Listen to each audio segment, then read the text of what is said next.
Before we begin tonight's journey into the truly revolting world of Georgian and Victorian waste management, please take a moment to like this video and subscribe to Dame of Legends, and let me know in the comments, what's the grossest historical fact you've learned from this channel?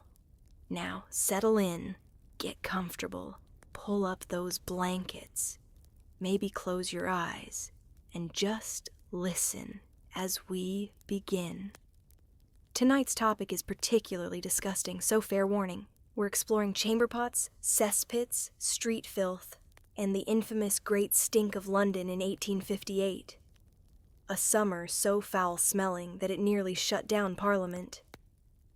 This is Dame of Legends, and we're delving into the 18th and 19th centuries, times we often romanticize in period dramas with their elegant fashions, refined manners, and beautiful architecture.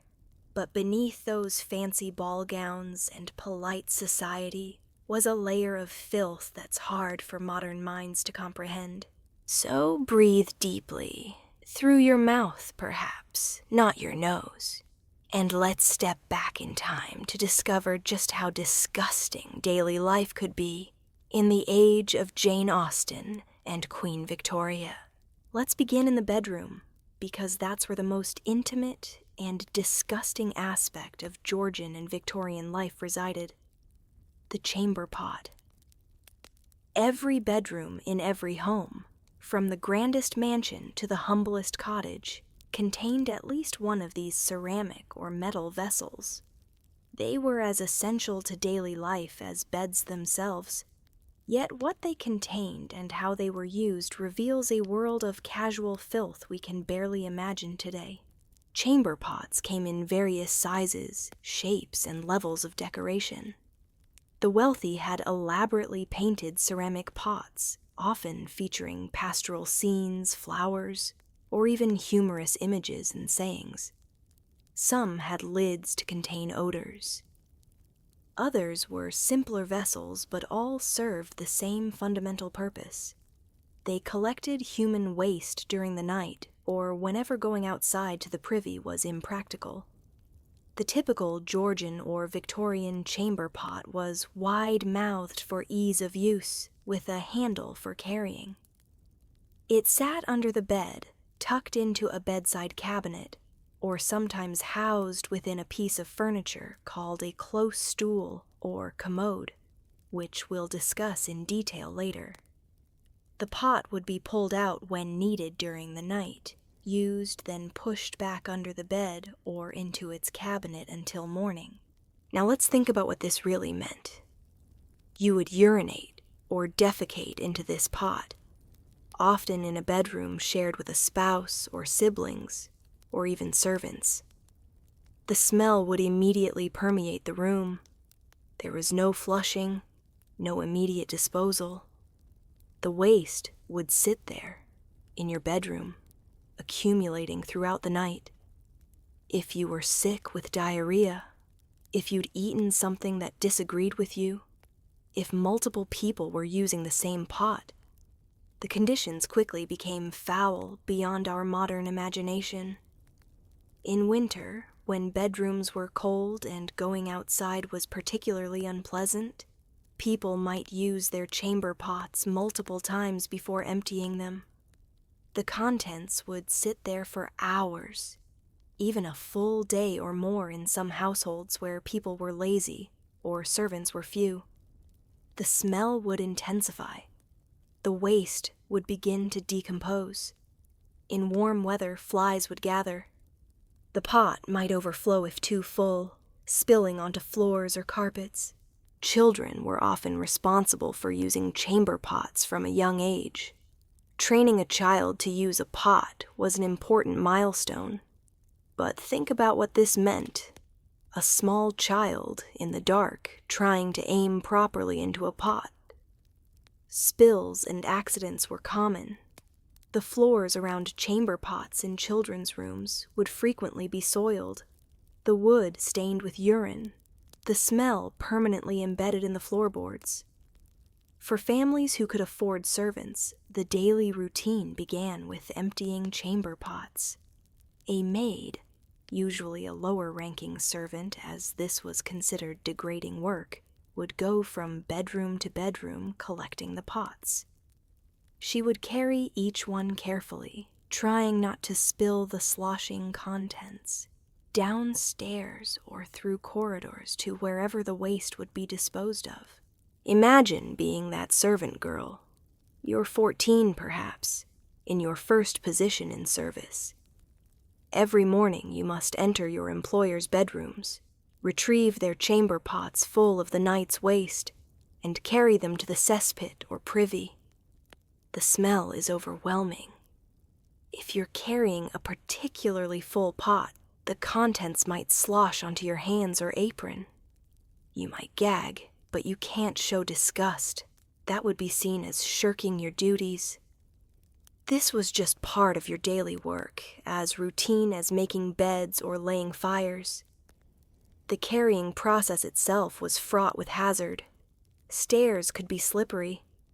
If you stumbled and dropped a full chamber pot, the results would be catastrophic. Waste splashing across walls, floors, soaking into carpets and rugs. The smell would linger for days despite frantic cleaning. Such accidents were deeply shameful and could result in punishment or even dismissal for careless servants. Where did the contents of these chamber pots go? In townhouses, there was typically a cesspit in the basement or under the yard. In rural areas, there might be an outdoor privy with a pit beneath. The servant would carry the pot to the designated dumping location, empty it, then rinse the pot with water. But rinse is generous. She might pour water into it and swish it around, but there was no soap, no scrubbing, certainly no sanitization as we'd understand it. The pot would then be returned to the bedroom for that night's use. For households without servants, family members handled this task themselves. Wives, daughters, sometimes reluctant husbands would empty their own chamber pots. This was considered deeply private and rather shameful, something you didn't discuss in polite society, but everyone had to do. The embarrassment around it actually prevented public discussion of sanitation improvements for decades. It was simply too indelicate to talk about openly. The pots themselves, no matter how carefully cleaned, would accumulate stains over time. The glazing on ceramic pots would become discolored. Cracks would develop, and these cracks would harbor bacteria and smell even when the pot was supposedly clean. Metal pots would corrode and rust. After years of use, a chamber pot might be stained brown or yellow permanently, the smell embedded in the material itself. Some chamber pots had special features. Ladies' chamber pots might have a wider, more oval shape to accommodate the difficulties of using them while wearing long nightgowns. Men's pots might be more cylindrical. There were even specialized chamber pots for invalids who couldn't get out of bed, with handles and spouts designed for easier use and emptying while the person remained lying down. The decoration on chamber pots reveals interesting social attitudes. Some pots featured eyes painted on the bottom, the idea being that when you used the pot, the eyes would see you in your private moment, a kind of humorous or moralizing reminder that God sees everything. Others had jokes or sayings like, "Use me well and keep me clean, and I'll not tell what I have seen." These attempts at humor tried to make a necessary but disgusting item more acceptable through levity. But humor couldn't disguise the fundamental reality.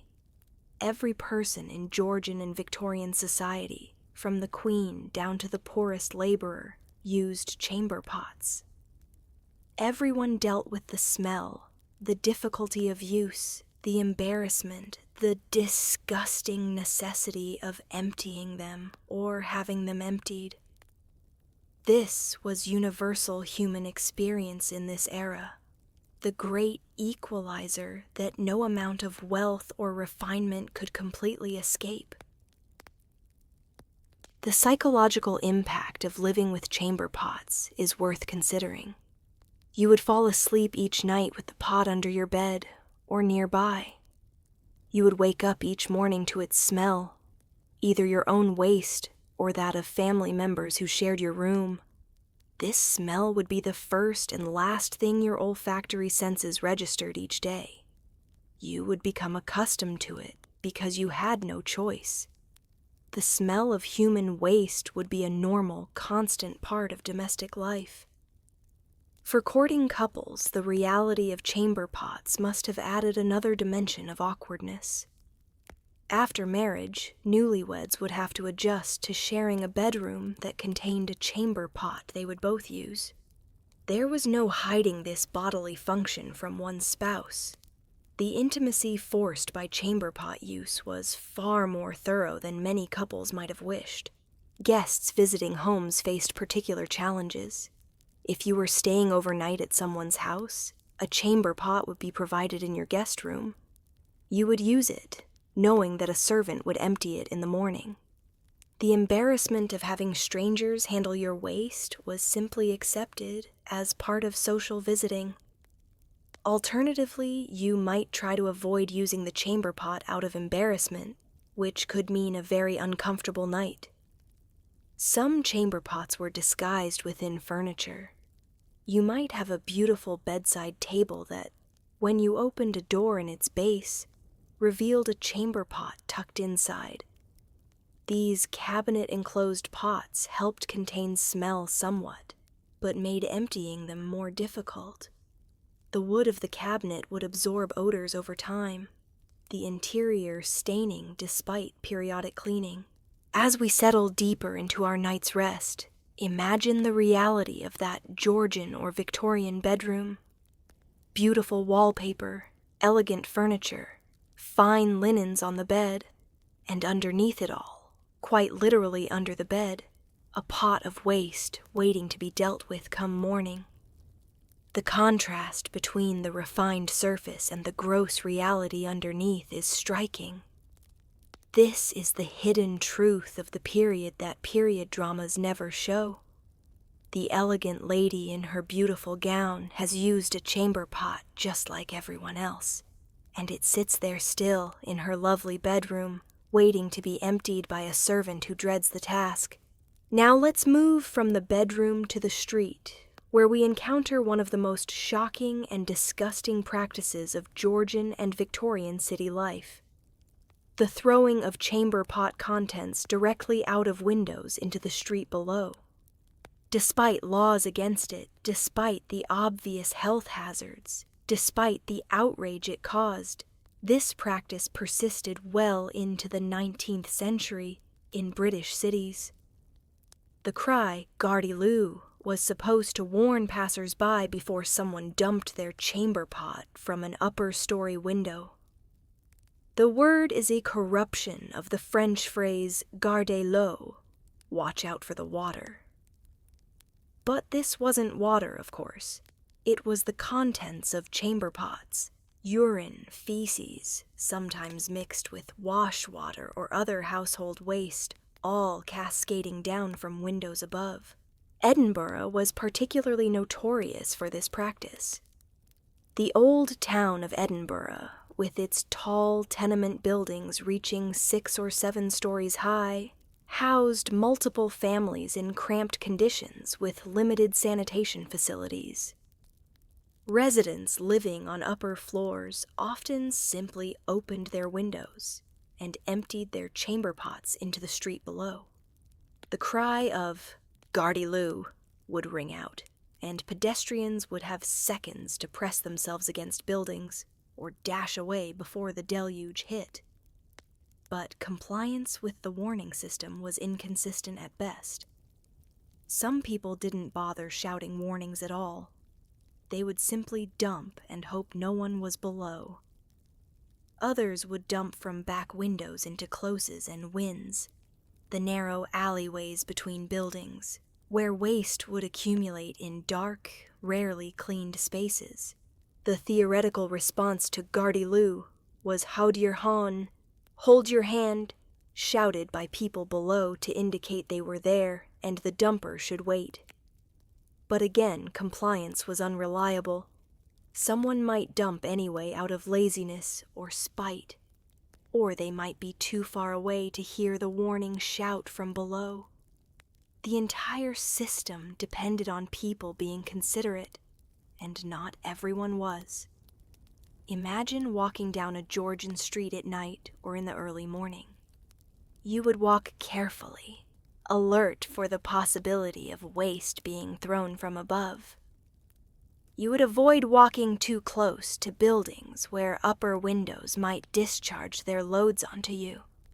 If you heard Gardy Lou, you would press against the nearest wall or run, hoping you were fast enough to avoid being drenched in human waste. Getting hit with the contents of a chamber pot was more than just disgusting. It was dangerous. The waste could carry disease. It could ruin expensive clothing. If you were on your way to an important social engagement, being doused with excrement would be catastrophic. There are historical accounts of people being hit, of lawsuits over ruined clothing, of assaults that began because someone was struck by waste from above. Laws against throwing waste into streets existed in most cities by the Georgian period. Edinburgh had ordinances forbidding it. London had regulations. But enforcement was extremely difficult. How could you prove who had thrown waste from which window? If someone dumped at night or early morning when few witnesses were about, they could easily get away with it. Fines existed, but were rarely collected. The timing of dumping was somewhat predictable. Early morning was prime time. This was when chamber pots full from the night's use would be emptied. Servants in town houses were often given specific early morning hours when they could legally dispose of waste into the street, the idea being that fewer people would be about. But fewer didn't mean none, and early rising workers, delivery people, and street sweepers all faced the hazard. The accumulation of waste in streets created its own ecosystem of horror. In hot summer weather, the waste would dry somewhat, mixing with dirt and horse manure and other refuse to create a crusted, stinking pavement. In rain, it would all turn to liquid filth, flowing through the streets, pooling in low spots, making every step a hazard. Pedestrians developed strategies for dealing with street filth. They would walk in the center of the street when possible, avoiding both the building walls, where waste might fall, and the gutters, where filth accumulated. When crossing streets, they would look for the driest, least filthy path. Wealthy people paid crossing sweepers to clear a path across particularly filthy intersections. Women's fashion at the period, with very long skirts that trailed on the ground, was deeply affected by street filth. The hems of dresses would drag through the accumulated waste as women walked. This is why fashion plates and advice manuals of the period emphasized holding one's skirts up when walking, why multiple petticoats were worn. The outer ones could be changed when too filthy, and why dresses often had detachable hem strips that could be washed or replaced. The smell of these streets defies modern imagination.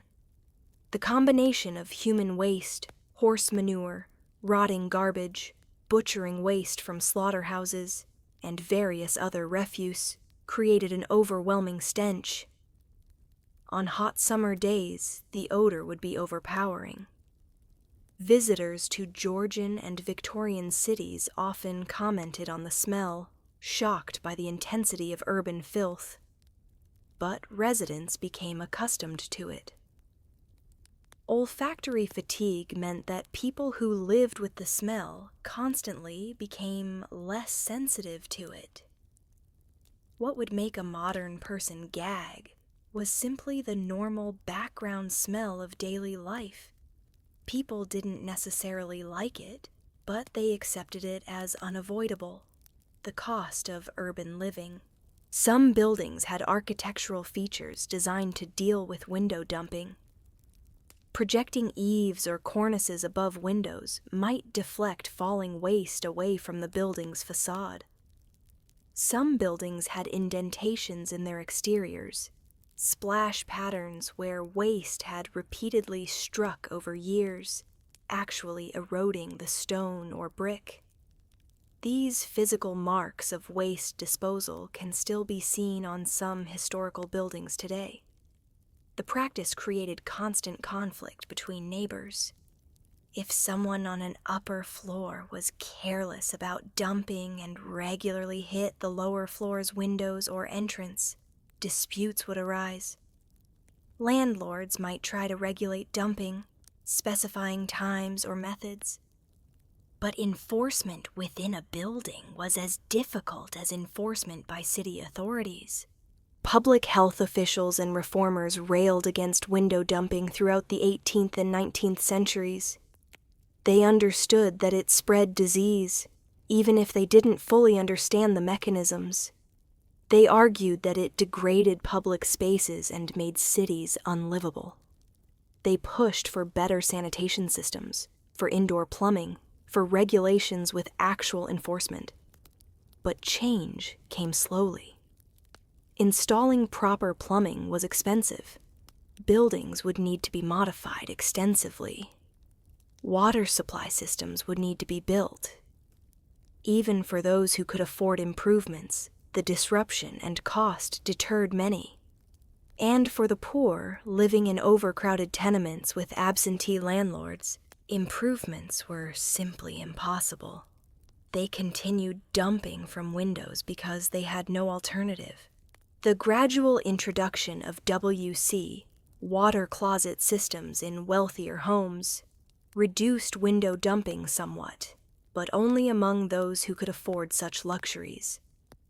For the working poor, chamber pots and windows remained their primary waste disposal method well into the Victorian period. Even in the 1850s and 1860s, in cities like Edinburgh and parts of London, waste was still being thrown from windows in poorer neighborhoods. The social implications were significant. Walking through these streets was class-coded. Wealthy people could afford chairs or sedan chairs to be carried through filthy streets without walking in it. They could afford servants to clear paths. Poor people had to simply wade through it, their cheaper, already worn clothing getting more filthy, marking them visibly as lower class. Children growing up in these conditions learned to dodge street filth from an early age. Games and play happened in streets full of waste. Children would develop immunity to many diseases through constant exposure, though many also died from those same diseases. The ones who survived had robust immune systems built through living in essentially open sewers. Foreign visitors to Britain were often shocked by the window dumping practice. Those coming from countries with better sanitation systems, or even from rural areas where at least waste was disposed of in fields away from living spaces, found the urban practice horrifying. Their accounts provide some of our best descriptions of just how bad it was, as they noticed and remarked on things that locals had learned to ignore. As we drift further toward sleep, imagine navigating those streets. You're walking to an appointment dressed in your best clothes. You hear "Gardy-loo" from above. You press against the building, heart racing, hoping the waste misses you. It splashes onto the cobblestones just feet away. You continue walking, more carefully now, knowing that another window above might open at any moment. This was daily life, the ordinary hazard of moving through Georgian and Victorian cities. And somehow people lived with it, accepted it, survived it, because they had no choice and knew nothing better. Let's now examine in detail what actually covered the streets of Georgian and Victorian cities. The gutters, the cobblestones, the very ground people walked on daily was coated in a mixture of filth that modern minds can barely comprehend. Understanding exactly what was underfoot helps us grasp the reality of daily life in this period. First, the most obvious component: horse manure. Georgian and Victorian cities ran on horsepower, literally. Horses pulled carts, carriages, omnibuses, and hansom cabs. They delivered goods, transported people, moved everything that needed moving. London in the 1890s had an estimated 300,000 horses working in the city. Each horse produced 15 to 35 pounds of manure per day. Do the math. That's millions of pounds of horse manure being deposited on London's streets every single day. In other cities, the proportions were similar relative to their size. All of this manure would fall where the horses happened to be, accumulating on busy streets in front of popular destinations anywhere horses congregated. Fresh horse manure has a distinctive smell. Earthy, somewhat sweet if you're used to it, but pungent when in large quantities. On streets, it would be mixed with urine, which horses also produced in copious amounts. The combination would create a wet, mushy layer on roadways. In rain, it would become liquid slurry. In heat, it would dry somewhat, but the smell would intensify. Crossing sweepers made their living clearing paths through this manure for pedestrians. For a penny or two, a sweeper, often a child or elderly person, would use a broom to clear a strip across the street so you could cross without stepping in manure. The best sweepers positioned themselves at busy intersections and could make a reasonable income. But they were literally spending their days standing in horse manure, breathing the smell, their clothes and shoes permanently stained with it. Mixed with the horse manure was other animal waste. Dogs roamed many streets, particularly in poorer areas, and they defecated wherever they pleased. Pigs were kept in urban areas, particularly in lower-class neighborhoods, and their waste would be swept or washed into streets. Chickens, geese, even occasional cows or sheep being driven to slaughter, all would contribute to the waste-coating city streets. Then there was the human waste we've already discussed, both the contents of chamber pots thrown from windows and the waste from overflowing cesspits or broken drains. This would mix with everything else, creating a truly horrific combination. In areas with many cesspits leaking or overflowing, the human waste component would be particularly noticeable. Household garbage added another layer. There were no municipal garbage collection systems as we know them. People would throw their trash into the streets. Food waste, broken crockery, old rags, literally anything they wanted to dispose of. This garbage would accumulate, rot, and contribute to the smell and filth. Slaughterhouse waste was particularly revolting. Butchers would slaughter animals in courtyards or shops, and the blood, offal, and waste would be swept or washed into the street.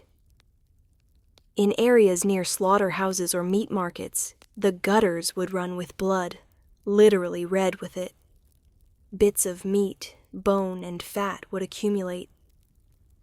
On hot days, the smell would be overwhelming and clouds of flies would gather. Industrial waste contaminated many streets as well. Tanneries produced horrific runoff. The chemicals used to cure leather, mixed with rotting animal hair and flesh, would create a uniquely foul liquid that would drain into streets. Dye works would stain gutters with chemical dyes. Factories of various sorts would dispose of their waste into street drainage. Dead animals added to the problem. Horses that died in harness would often be left in the street for hours or even days before being removed. Dead dogs, cats, rats, and other animals would accumulate in gutters and alleys. In summer, these corpses would decompose rapidly, the smell adding to the general miasma. The construction of streets made the problem worse in some ways. Most streets were cobbled with rounded cobblestones that left gaps where filth could accumulate. The center of streets was often slightly raised with gutters on either side designed to drain away rainwater. But these gutters would quickly clog with the thick mixture of manure, waste, and garbage, becoming stagnant pools rather than flowing drains. Rain was both blessing and curse. It would wash some of the accumulated filth away, but in doing so, it would make everything liquid and flowing. The whole street would become a river of diluted waste. Getting splashed by passing carriages driving through this filth was a constant hazard. The mud, though calling it mud is generous, as it was really liquid excrement, manure, and garbage, would splash onto clothing, faces, hands. In dry weather, the accumulated filth would dry to a crust. Walking would kick up clouds of dried manure dust and other particles. People would breathe this in constantly. Lung problems were common, though whether from this pollution or other factors was debated. The dust would settle on food sold in street stalls, on clothing hanging to dry outside windows, on everything. The depth of street filth varied. In well-swept areas, it might be a thin coating. In neglected areas, particularly in poor neighborhoods or dead-end alleys, it could accumulate to several inches deep. There are accounts of children losing shoes in the thick mud of filthy streets, unable to pull their feet free without leaving their footwear behind. Different areas of cities had vastly different levels of filth. Wealthy neighborhoods might have better street cleaning, fewer horses, as wealthy residents could afford to stable their horses in private mews rather than on streets, and stricter enforcement of anti-dumping laws. Poor neighborhoods would be far worse, with garbage piled high, waste everywhere, and no cleaning services. Street cleaning, when it happened, was basic. Workers with brooms and shovels would sweep the worst of the filth into piles, then load it into carts to be hauled away. But this was labor-intensive and expensive, so it happened irregularly in most areas. The filth removed would often be sold to farmers as fertilizer, providing some economic incentive for cleaning, but not enough to ensure regular service. The smell of streets varied throughout the day and year. Early morning might be relatively better, as nighttime coolness would reduce odors. By afternoon, especially on hot days, the smell would be intense. Summer was far worse than winter, as heat accelerated decomposition and intensified smells. Autumn wasn't great either, as fallen leaves would mix with the filth, creating a thick, slippery mat. Flies were constant companions in these streets. They would breed in the manure and waste, creating massive swarms. On market days, with food sold in open stalls alongside streets of filth, flies would land on food, on people's faces, on everything. The connection between flies, filth, and disease wasn't fully understood, but people knew intuitively that flies were associated with dirty conditions. Rats thrived in these conditions. The abundance of food waste, the places to hide in piles of garbage and under cobblestones, the general filth, all created ideal rat habitat. Rats would be visible day and night, particularly in poorer areas. They spread disease, though again, the exact mechanisms weren't understood. But people knew rats were bad news, and street filth supported massive rat populations. The class implications of this street filth were enormous. Poor people couldn't avoid walking through it. Their daily commute to work meant wading through filth. Their children played in it. Their homes, at street level in many cases, would have the smell seeping in constantly. Wealthy people could avoid the worst of it through various means, being carried in chairs, using private carriages, having servants go out to shop, living in better neighborhoods. The visual impact is worth considering. People in beautiful Georgian and Victorian clothing, elaborate hairstyles, careful grooming, all of this would be immediately dirtied by walking through filthy streets. The lower portion of everyone's clothing would be stained and dirty unless servants cleaned it constantly. Shoes would be permanently filthy. The contrast between the elegant upper body and the soiled lower garments must have been striking. Women's long skirts weren't just fashion, they were protection in some ways. Multiple layers meant that the outer layer could be removed and cleaned or replaced without ruining the entire outfit. Mud-colored trim on hems helped hide staining. Special walking skirts that could be looped up were designed specifically to keep expensive fabric out of street filth. As we settle deeper into the quiet of night, try to imagine the sensory experience of these streets. The smell hitting you as soon as you stepped outside. The visual assault of filth coating everything. The sounds of your shoes squelching through muck. The buzz of flies, the shouts of street sweepers and vendors. The constant vigilance required to avoid the worst spots. To dodge splashes from passing vehicles. To keep your clothing as clean as possible.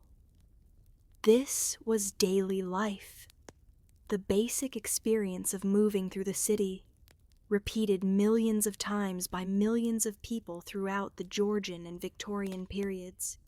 And somehow, within this environment, people maintained elaborate social rituals, pursued romance, built businesses, created art and culture.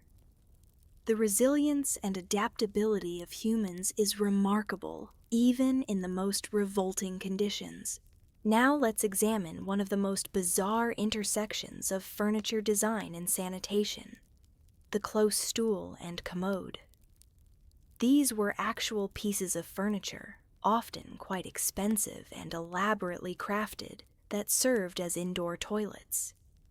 They sat in bedrooms, dressing rooms, and even formal spaces, hiding chamber pots within beautifully carved wooden cases. The idea of having a toilet disguised as furniture seems strange to us, but it was standard practice for anyone who could afford it. A close stool in its simplest form was a box or bench with a hinged lid. Inside, positioned beneath a hole in the seat, was a chamber pot. The user would lift the lid, sit on the seat, and use it just like any toilet. When finished, the lid would close, theoretically containing the smell. The chamber pot inside would later be removed and emptied, then replaced. But close stools weren't simple boxes. For wealthy households, they were furniture pieces that needed to match the decor of elegant rooms. They were made from expensive woods like mahogany or walnut, with carved details, inlaid patterns, even upholstery. Some looked like regular chairs or benches, indistinguishable from normal furniture until you lifted the seat and discovered their true purpose. The upholstery aspect is particularly revolting when you think about it. The seat of a close stool might be padded with horsehair and covered with velvet, leather, or other fine fabric. This fabric would be positioned directly over the hole where users would sit. Over time, despite best efforts at cleanliness, this fabric would absorb smells. Urine splashes would soak into the padding. The fabric couldn't be washed thoroughly without ruining it. So these expensive, beautiful pieces of furniture would gradually become permanently scented with human waste. Commodes took the concept further. The term commode originally referred to a chest of drawers, but in the Georgian and Victorian periods, it came to mean a piece of furniture specifically designed to conceal a chamber pot. Some commodes looked like small cabinets or nightstands. Others resembled chairs. The best examples were cleverly designed so guests wouldn't realize they were looking at a toilet until it was opened. Wealthy households might have multiple close stools or commodes in different rooms. A lady's dressing room would certainly have one. The master bedroom might have one on each side of the bed. Guest rooms would be furnished with them. This meant that these toilet furniture pieces were distributed throughout grand houses, each one containing a chamber pot that would need daily emptying. The smell issue with enclosed chamber pots was significant. When a chamber pot sat open under a bed, at least air could circulate around it somewhat. But when enclosed in furniture, particularly furniture that fit tightly around the pot, the smell would concentrate. Opening a close stool that had been used and left closed for hours would release a concentrated blast of odor that must have been truly overwhelming. Some close stools and commodes had ventilation attempts built into their design.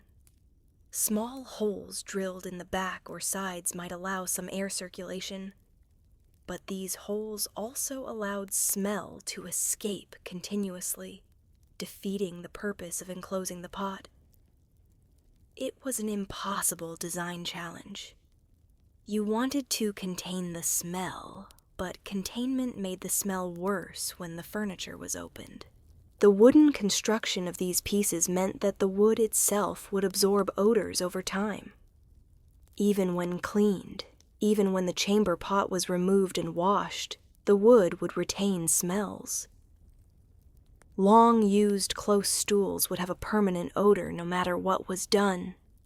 This didn't stop wealthy Georgians and Victorians from keeping them in their finest rooms, but it did create an interesting olfactory dimension to elegant domestic spaces.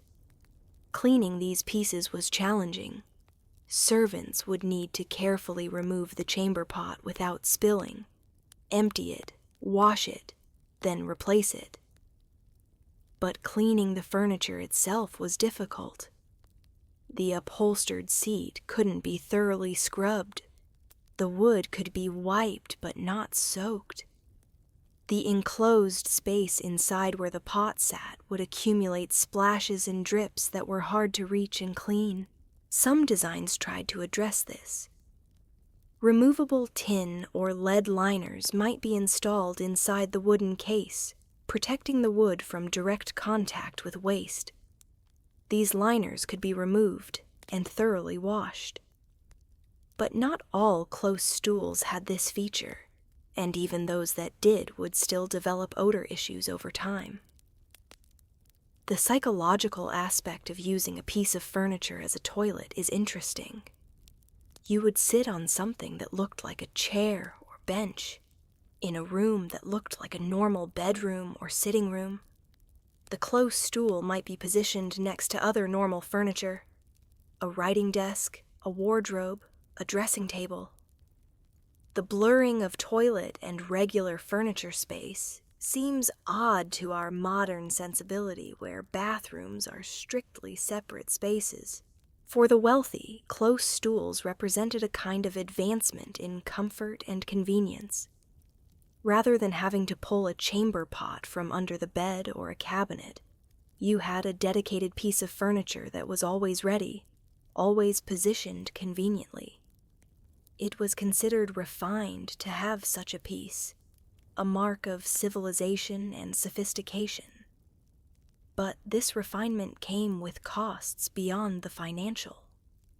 The presence of these toilet furniture pieces meant that bedrooms and dressing rooms always had a latent smell of waste.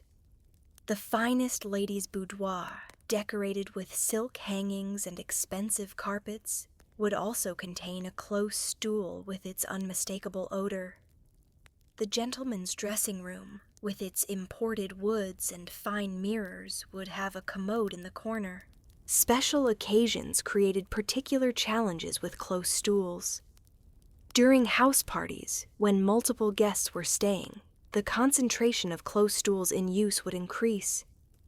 Each guest room would have its chamber pot being used, all needing emptying each morning. The servants responsible for this task would go from room to room, dealing with the waste of a dozen or more guests. The potential for smell throughout the house would be significant. Royal households had particularly elaborate examples. There are surviving close stools made for royalty that are works of art, gilded, ornately carved, upholstered in the finest materials. Queen Elizabeth I had a close stool covered in red velvet with gilt nails and ribbons. These pieces were status symbols as much as functional items, demonstrating that even basic bodily functions could be occasions for displaying wealth and taste. The terminology around these pieces reveals interesting social attitudes. They were never called toilets. That would be too direct and indelicate.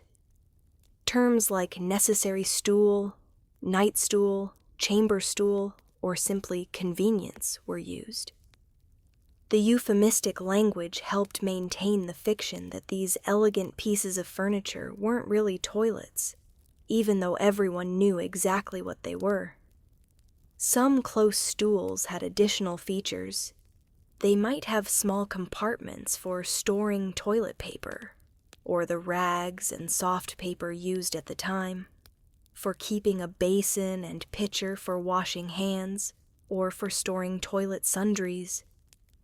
These additions made them more like complete bathroom furniture, concentrating all toilet-related items in one piece. Children's close stools existed as well, smaller versions for young users. These would be positioned in nurseries, another room where elegant decor mixed with the reality of waste management. Training children to use the close stool properly was part of their education in polite behavior. They needed to learn to open it, use it correctly, and close it afterward. Skills that seem absurdly formal for what was essentially using a fancy chamber pot. The transition period when flush toilets began to appear but weren't yet universal created interesting hybrid situations. A household might install 1 or 2 water closets, but still maintain close stools in rooms far from the plumbing. These would remain in use for nighttime convenience, or for times when the water closet was occupied. The slow phasing out of close stools took decades, and some households kept them well into the early 20th century as backup facilities. The disposal of old close stools as flush toilets became standard presence an interesting question. What do you do with a piece of furniture that's been used as a toilet for decades? The wood is permeated with smell. The upholstery is contaminated, yet it might be a valuable antique. Some were repurposed with the toilet function removed, the chamber pothole covered or modified, but the smell would persist.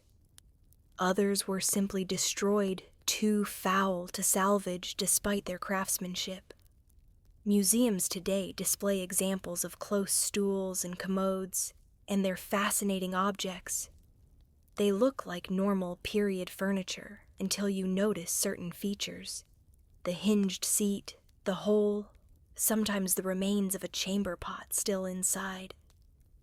These pieces survived because they were removed from use before becoming too foul. or because they were only lightly used in formal spaces rather than bedrooms. The truly well-used examples probably didn't survive. They would have been too disgusting to preserve. As we drift toward deeper sleep, consider the daily reality of these furniture toilets. Imagine sitting in a beautiful drawing room, waiting to see your host, and noticing what looks like an elegant chair in the corner, only to realize it's a close stool, currently containing someone's waste. Imagine being a guest in a fine house, using the beautiful commode in your guest room, knowing that tomorrow a servant will empty it and know everything about your digestion. The intimacy forced by these arrangements, the mixture of elegance and grossness, the acceptance of waste-containing furniture as normal domestic items, it all reveals a mindset so different from our modern sensibilities. These weren't signs of backwardness or ignorance.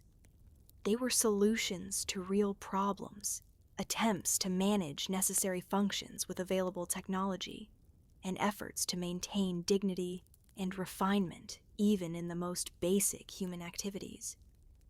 But they were also profoundly disgusting in ways that no amount of fine craftsmanship could completely disguise. Now let's descend into one of the most disgusting features of Georgian and Victorian homes: the cesspit.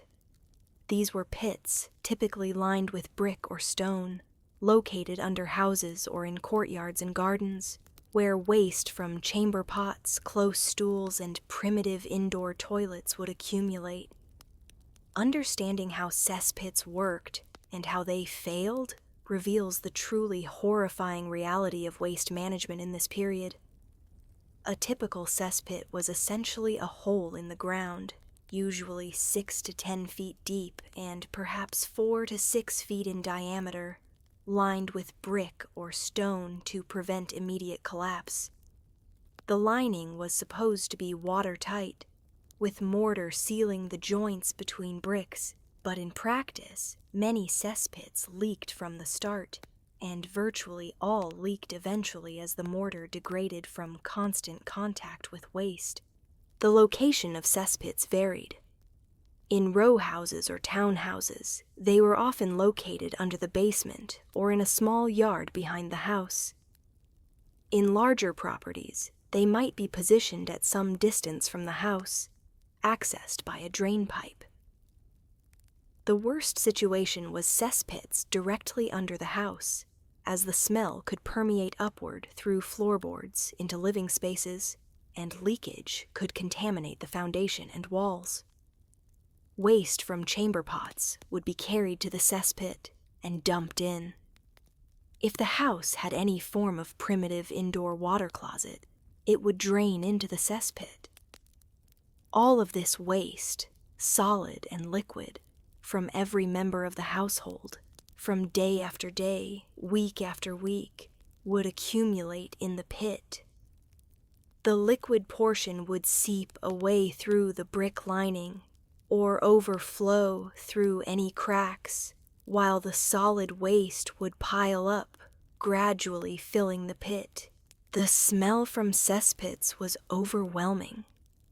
Even when covered with a heavy stone or wooden lid, the odor would escape. On hot summer days, the smell would intensify, permeating the entire property. Neighbors could often smell each other's cesspits, creating conflicts and complaints. The characteristic smell of a cesspit was unmistakable, a combination of decomposing waste, methane gas, and other products of anaerobic breakdown. The gases produced by cesspits were dangerous. Methane and hydrogen sulfide would build up, creating explosive and toxic conditions. There are documented cases of cesspits exploding when someone opened the cover with a flame nearby, or when concentrations of gas reached critical levels. The toxic gases could also asphyxiate people who entered cesspits for cleaning. We'll discuss this more in the next chapter about night soil men. Cesspits weren't supposed to overflow, but they often did. When a pit filled up, the contents would have nowhere to go except up and out. This might mean waste backing up into the house through drains, or the pit simply overflowing onto the ground around it. An overflowing cesspit was a nightmare scenario. Waste flooding the yard, seeping into basements, creating a health hazard that couldn't be ignored. The solution to a full cesspit was to have it emptied, but this was expensive and unpleasant enough that many property owners delayed as long as possible. They would wait until the pit was completely full, even overflowing, before finally calling the night soil men. This penny-pinching approach made the situation worse and more dangerous when the pit finally had to be dealt with. Leaking cesspits created multiple problems. The liquid waste seeping through the brick lining would contaminate the surrounding soil. This contaminated soil could affect nearby wells, which in urban areas might be only feet away from cesspits. The classic pattern in Georgian and Victorian cities was wells and cesspits in close proximity, creating a cycle of contamination where waste from cesspits seeped into the groundwater that supplied the wells. The 1854 Broad Street cholera outbreak in London, famously investigated by Dr. John Snow, was caused exactly by this scenario. A cesspit only 3 feet from the public water pump was leaking, contaminating the water supply. People drinking from the pump contracted cholera, and the outbreak killed hundreds before Snow convinced authorities to remove the pump handle. This case proved the connection between waste contamination and disease, but acceptance of this knowledge was slow. Basement flooding from cesspits was particularly horrific. In houses built over cesspits, heavy rains could cause the pit to overflow upward into the basement.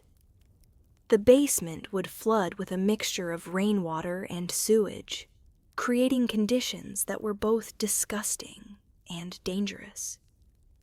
Cleaning up after such flooding was a monumental task, and the smell would linger for months. Some cesspits were built with overflow pipes designed to drain excess liquid into nearby streams, ditches, or even streets. This was meant to prevent backing up, but it just meant that raw sewage would flow openly through public spaces. These overflow drains contributed significantly to the pollution of water sources and the general filth of urban environments. The construction quality of cesspits varied enormously. Wealthy property owners might have well-built, properly mortared brick cesspits. Poor landlords would throw together cesspits with minimal materials and shoddy workmanship, creating pits that leaked from day one and threatened to collapse at any time. Tenants had no control over cesspit quality. They simply had to live with whatever the landlord provided. In crowded urban areas, the density of cesspits created cumulative problems. A row of attached houses might have 10 or 20 cesspits in their shared yards or basements. All of them would be leaking to some degree, all contributing to soil contamination, all producing smell. The soil in these areas would be so saturated with waste that nothing would grow, and the entire area would reek. Cesspit collapses were a real danger. The brick lining could fail, especially if the pit was poorly built or if the surrounding soil shifted. A collapsing cesspit could create a dangerous hole that people or animals might fall into. The contents of a collapsed cesspit would spread through the surrounding soil, making the contamination even worse. Some Victorian houses still standing today have filled-in cesspits under them. When modern sewer systems were installed, the old cesspits were often simply filled with rubble and soil rather than properly excavated and cleaned. Archaeological investigations of Victorian-era sites sometimes uncover these filled cesspits, providing disturbing glimpses into past waste management. The analysis of cesspit contents reveals diet, disease patterns, parasite loads, and general health of past populations. The legal situation around cesspits was complex. In theory, property owners were responsible for maintaining their cesspits, ensuring they didn't overflow or leak, and having them emptied regularly. In practice, enforcement was minimal. Complaints from neighbors might prompt action, but only if the situation was egregiously bad. Poor people living with defective cesspits had little recourse. They couldn't afford repairs, and their landlords often ignored the problems. Some properties had no cesspit at all, particularly in the poorest areas. Residents would either use communal facilities, often badly maintained, or simply dump waste in yards, alleys, or streets. The lack of any proper waste disposal created conditions that were even worse than badly functioning cesspits. The transition from cesspits to modern sewers was gradual and uneven. As sewer systems were built in various cities, houses had to be connected. This meant abandoning the old cesspit, but it didn't mean the cesspit disappeared. Most were simply sealed and left in place, essentially becoming time capsules of Victorian waste underground. Some houses were connected to sewers but kept their cesspits as backup systems in case the sewers backed up. The smell of cesspits became such a normal part of urban life that people adapted to it, though they never liked it. It was one of the background smells of city living, along with horse manure, industrial smoke, and various other stenches. The ability to not smell your own cesspit was a necessary psychological adaptation to living with this constant olfactory assault. Cesspits in winter froze less than you might expect because of the decomposition happening within them, which generated heat. However, very cold winters could cause problems. Waste would freeze, making the cesspit stop functioning, and then when it thawed, there would be a sudden release of accumulated waste and smell. Spring thaws were particularly problematic for cesspit-related issues. The class implications of cesspits were significant. Wealthy people could afford better-built cesspits, more frequent emptying, and eventually earlier access to sewer connections. Poor people suffered with defective cesspits, infrequent emptying, and continued cesspit use long after sewers were available in their areas simply because connection fees were beyond their means. Children growing up with cesspits nearby would be exposed to constant smell and frequent contamination. They would play in yards where the soil was saturated with leaked waste. Their immune systems would develop in these conditions, building resistance to some diseases while succumbing to others. The normalization of waste and smell for children raised in these conditions would shape their expectations for what counted as acceptable living conditions. As we settle even deeper into sleep, imagine living above a cesspit. The smell rising through floorboards on summer days. The anxiety during heavy rains that it might overflow. The embarrassment when neighbors complained about your family's cesspit smell. The dread when it filled up and you knew you'd have to pay to have it emptied. The constant low-level contamination of your living environment from something you couldn't escape because it was built into the foundation of your home. This was daily reality for millions of people throughout the Georgian and Victorian periods, a fundamental feature of domestic life that shaped health, comfort, and daily experience in ways we can barely imagine from our modern perspective of flushing toilets and municipal sewers. Now we turn to the people who dealt with all this accumulated waste. The night soil men, also called gong firmers, gong farmers, or simply cesspit cleaners. These workers had one of the most dangerous, disgusting, and socially despised jobs in Georgian and Victorian society, yet they were absolutely essential to urban sanitation. Without them, cities would have drowned in their own waste. The term night soil is a euphemism for human waste, and it was called this because the men who collected it worked primarily at night. This wasn't primarily for practical reasons, though cooler nighttime temperatures made the work slightly less unbearable, but for social ones. People didn't want to see waste being hauled through streets, didn't want the visual reminder of where chamber pot contents went. So night soil collection happened in darkness, hidden from polite society's view. Night soil men would arrive at a property with their cart, tools, and buckets. The tools were basic but essential: long-handled shovels and scoops for reaching into cesspits, buckets for hauling the waste, and cloths to cover their faces, though these did little against the overwhelming smell. The work required physical strength, a strong stomach, and a certain degree of desperation. This was not a job anyone chose if better options were available. The process of emptying a cesspit was horrific. First, the stone or wooden cover would be removed, releasing a concentrated blast of smell that had been building under the sealed cover. The immediate area would become almost unbreathable. Then, one or more men would descend into the pit. Yes, they actually climbed down into the accumulated waste to shovel it out into buckets. Imagine descending into a pit filled with years of accumulated human waste. Your feet sink into the decomposed mass. The smell is so overwhelming that you gag repeatedly, though you eventually become somewhat inured to it through sheer exposure.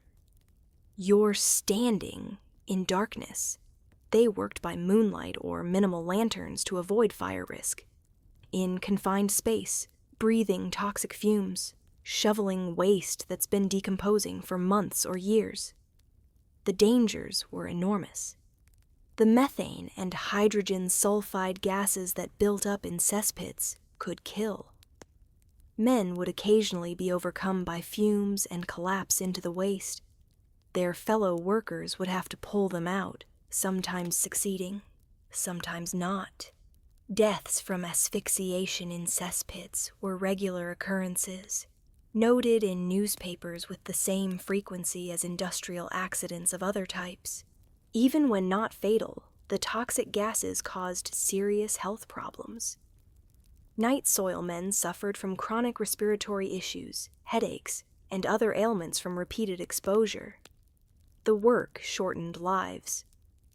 A man might work as a night soil collector for 10 or 15 years before his health broke down completely. The physical contact with waste created obvious health risks. Skin infections, parasitic infestations, and various diseases were occupational hazards. Any cut or scrape could become seriously infected when working in these conditions. Many night soil men had permanent skin conditions from constant contact with caustic, bacteria-laden waste. The amount of waste to be removed from a full cesspit was substantial. A typical household cesspit might contain a ton or more of accumulated waste. All of this had to be shoveled into buckets, hauled up from the pit, and loaded onto carts. A full night's work might involve emptying 2 or 3 cesspits, moving multiple tons of waste through manual labor. The carts used to transport night soil were designed to be as enclosed as possible, to minimize smell and prevent spillage, but they were far from airtight. As they rumbled through streets to disposal sites, they would leak, leaving trails of waste and smell behind them. The nighttime timing meant fewer people were out to complain, But anyone unfortunate enough to be on the streets when night soil carts passed would have a memorable experience. Where did all this collected waste go?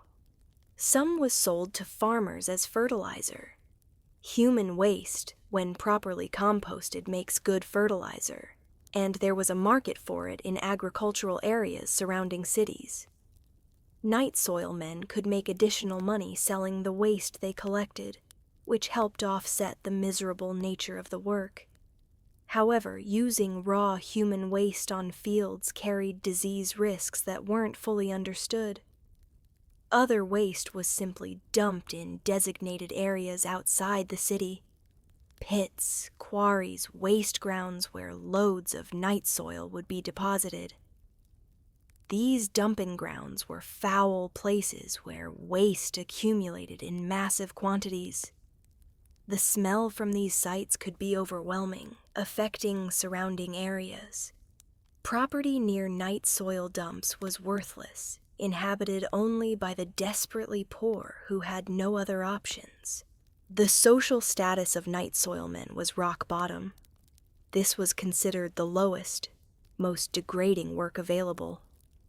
Children of night soil men faced discrimination and mockery. No one wanted to live near night soil workers, marry into their families, or associate with them socially. The smell permanently impregnated their clothing and skin, marking them wherever they went. Yet there was steady work in this field precisely because it was so terrible. Not enough men were desperate enough to do it, so those who would could find employment. During economic downturns, competition for these awful jobs would actually increase as unemployed men became desperate enough to consider it. During better economic times, night soil contractors struggled to find workers. The payment for this work varied. Some night soil men were employees of contractors who had agreements with property owners to regularly empty cesspits. Others worked independently, negotiating fees for each job. Property owners were often reluctant to pay much, having to be forced by threat of legal action or social pressure to have their cesspits emptied at all. Night soil men developed certain professional practices and knowledge. They could judge by smell and appearance how dangerous a particular cesspit was. They knew which pits were likely to have valuable items that had been accidentally dropped. Jewelry, coins, other objects that had fallen in and could be recovered and sold. This scavenging provided additional income, though fishing through waste for lost valuables was its own form of horror. Teams of night soil men often worked together, both for safety and efficiency. 2 or 3 men could empty a cesspit much faster than one. They would rotate, one man down in the pit shoveling, others hauling buckets and loading the cart.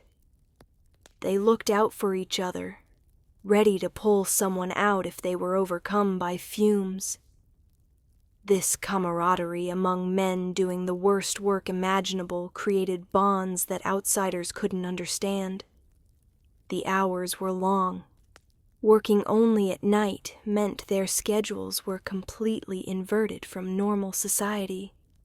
They would sleep during the day and work from dusk till dawn. This further isolated them socially. They weren't available for normal social interactions, and their sleep schedules aligned with no one else's. Some night soil men tried to maintain dignity despite their work. They might rent separate lodgings where they could sleep during the day away from their families, spare their children some of the stigma. They might change clothes before coming home, washing as best they could. But the smell couldn't be completely removed. It permeated everything.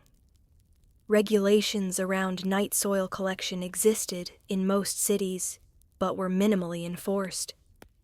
There were supposed to be rules about dumping, about spillage, about notification to authorities. In practice, night soil men did what was expedient. If they could dump waste closer than the official sites, saving time and labor, they often did. If official dumping grounds were full or access difficult, they'd find alternatives. The introduction of improved sewer systems gradually reduced the need for night soilmen, but the transition took decades. Even as sewers were built, many properties remained on cesspit systems for years, and sewers themselves occasionally needed manual cleaning, work that was almost as bad as emptying cesspits. The specialized work of dealing with human waste didn't disappear. It just evolved. Some night soil men eventually transitioned into early sanitation work as cities developed proper waste management departments. Their experience with waste, their knowledge of underground systems, and their tolerance for disgusting conditions made them suited for the new municipal sanitation jobs. But these positions were limited, and many night soilmen simply worked until their health failed. The archives contain scattered records of night soilmen, brief mentions in newspaper accident reports, entries in parish records, occasional court cases when dumping violations were prosecuted. These fragments give us glimpses of their lives, though most remain anonymous. They were the invisible workers whose labor allowed cities to function, doing the jobs that everyone needed done, but no one wanted to acknowledge. Children sometimes followed their fathers into night soil work, not because they wanted to, but because prejudice made other employment difficult to obtain. If you were known as the son of a night soil man, many employers wouldn't hire you for other work. The occupation became almost hereditary in some families, passed down across generations not through preference, but through lack of alternatives. As we drift toward the deepest sleep, spare a thought for these workers. They descended into pits of waste night after night, breathed toxic fumes, handled tons of excrement, and returned home reeking of it, all so that society's waste could be moved from where it accumulated to somewhere else. They died young from occupational disease, lived with social contempt, and earned barely enough to survive. Yet, without them, Georgian and Victorian cities would have been even more uninhabitable than they were. They were essential workers doing essential work, and they deserve to be remembered, not just for the disgusting nature of their job, but for the necessity of what they did and the toll it took on their lives and health. Now let's examine waste management beyond private homes, looking at public buildings, shared facilities, and institutions. These spaces faced even greater challenges than individual households because they served multiple users, sometimes hundreds or even thousands of people, all producing waste that needed to be managed somehow. Theaters in the Georgian and Victorian periods were popular entertainment venues that could hold anywhere from a few hundred to several thousand people. A typical evening's performance might last 3 or 4 hours, during which no one could leave their seats. The toilet facilities provided were utterly inadequate for the crowds. In many theaters, there might be only a handful of chamber pots available, positioned in corners or behind screens in lobbies and corridors. Imagine being at a packed theater. You need to use the facilities. You navigate through crowds to find one of the few available chamber pots, only to discover a queue of people waiting. When you finally reach the pot, it's already been used by dozens of people before you. It's nearly full. The smell is overwhelming, and you have minimal privacy. Just a screen or curtain barely concealing you from the crowd. Yet you have no choice because the performance is long, and you can't leave. By the end of an evening's performance, the chamber pots in a theater would be overflowing. The smell would permeate the building. The areas where pots were located would reek, and the scent would spread through lobbies and even into the auditorium itself. The lowest-ranking theater employees had the job of emptying these pots after performances, dealing with the accumulated waste of hundreds of patrons. Opera houses and higher-class theaters sometimes had slightly better facilities. Box seats might have their own enclosed chamber pots, offering wealthy patrons some privacy and cleaner facilities. But for the general audience in the pit or galleries, conditions were the same: overcrowded, inadequate, disgusting. Assembly rooms and ballrooms where dances and social events were held faced similar challenges. These events could last all night, from evening until dawn, with hundreds of attendees. Chamber pots would be provided in designated rooms, separated by sex, but the ratio of pots to people was always inadequate. Ladies in elaborate gowns faced particular difficulties.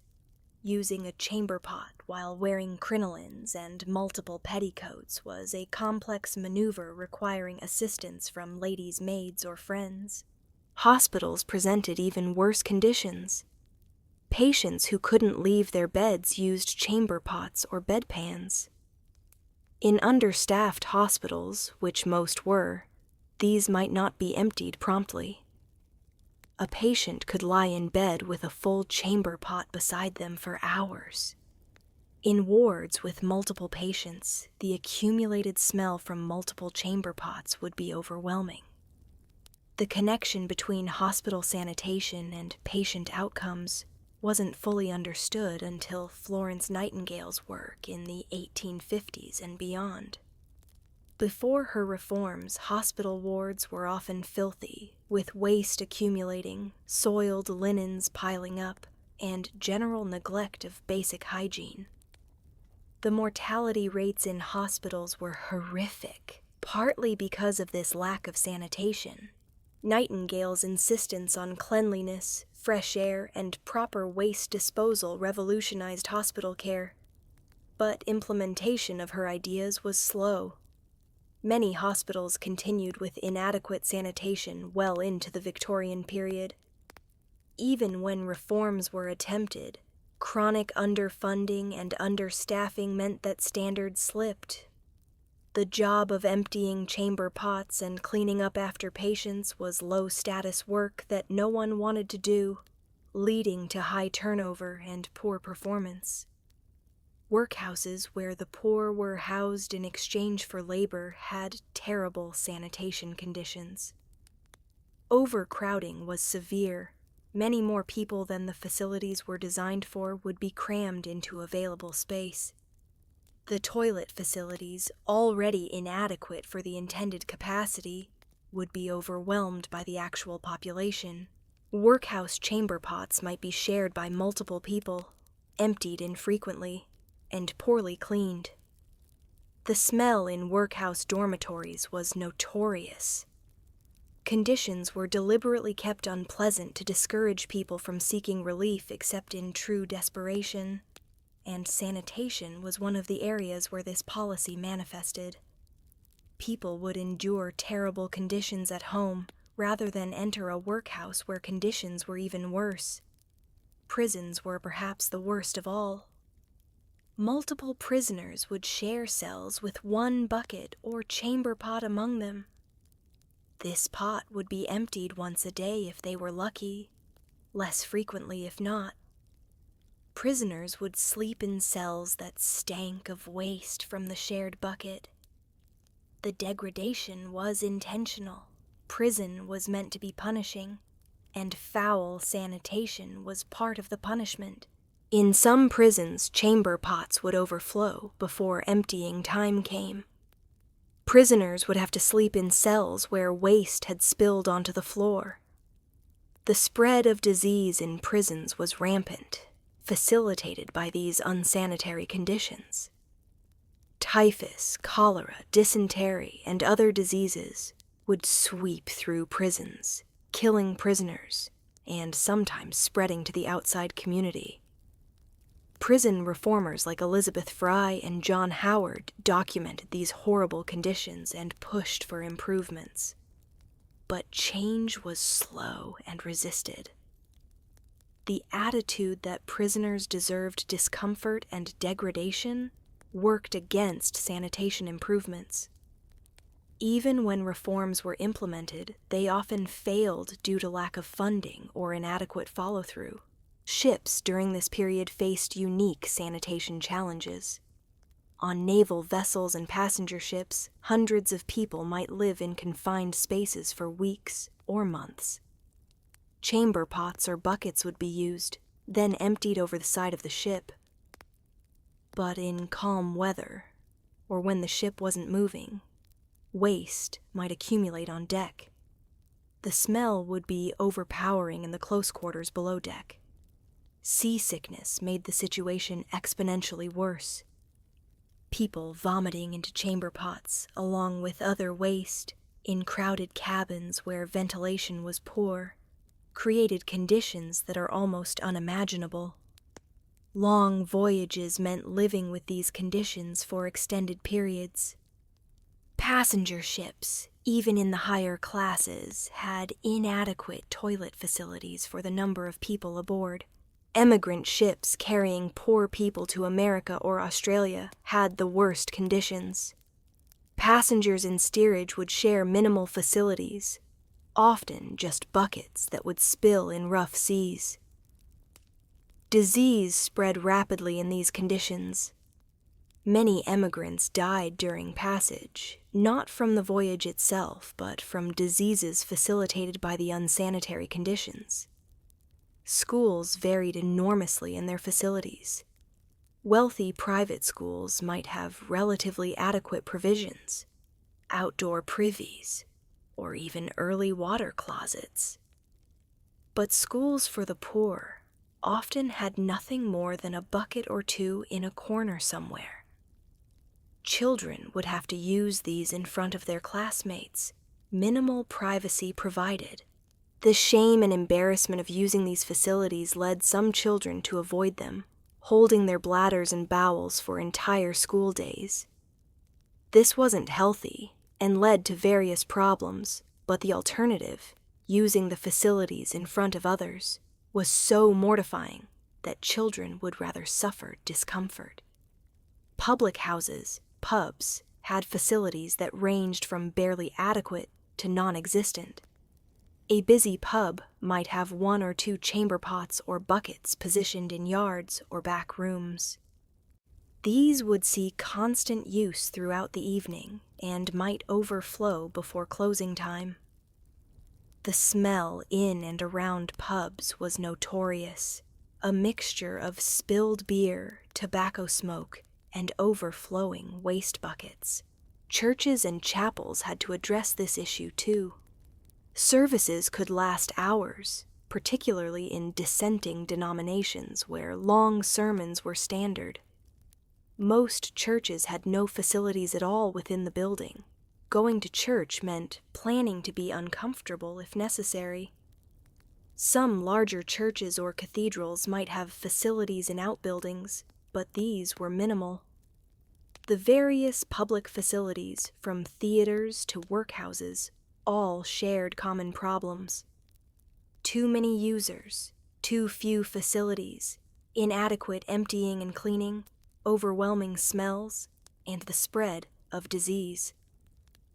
These problems were worse in poorer areas and for lower-class users, but even the wealthy using higher-class establishments faced unpleasant realities.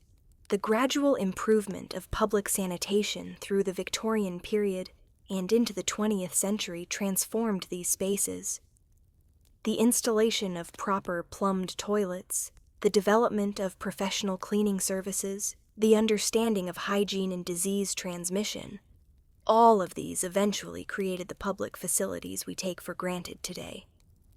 But for most of the Georgian and Victorian periods, using facilities in public buildings was a disgusting, often degrading experience that people endured. because they had no choice. As we settle deeper into rest, think about the cumulative effect of all these inadequate public facilities.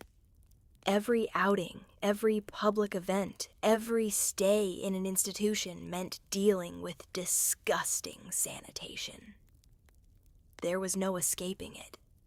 Whether you were attending the opera, or imprisoned in jail, seeing a doctor, or going to the poorhouse, the facilities available would be inadequate, foul-smelling, and potentially dangerous to your health. This was universal experience across all public life, affecting every person who participated in society beyond their own home. And even at home, as we've seen, conditions were far from ideal. The inescapability of foul sanitation is perhaps the most striking aspect. There was nowhere to go to escape the smell and degradation of inadequate waste management.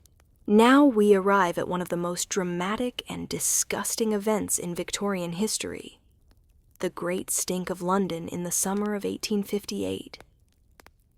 This was the crisis that finally forced action on London's sewage problems, but getting there required such overwhelming smell that even members of Parliament couldn't ignore it anymore. The summer of 1858 was one of the hottest on record, and the Thames River, which had become essentially an open sewer, turned into a reeking, bubbling cesspool that brought the capital to its knees. To understand the Great Stink, we need to understand what the Thames had become by 1858. For decades, London's population had been growing rapidly, reaching over 2.5 million by the 1850s. All of these people produced waste. All of this waste had to go somewhere. And increasingly, that somewhere was the Thames. The river received direct discharge from hundreds of sewers and drains. It received overflow from tens of thousands of cesspits.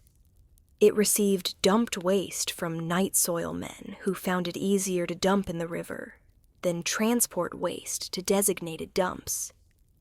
Industries on the river's banks discharged their waste directly into the water. Slaughterhouses, tanneries, chemical works, dye operations, all used the Thames as a convenient sewer. By the 1850s, the Thames was biologically dead for significant stretches through London. Fish couldn't survive. The water was thick, turbid, full of solid waste. In some areas, you could barely see the water through the layer of filth floating on its surface.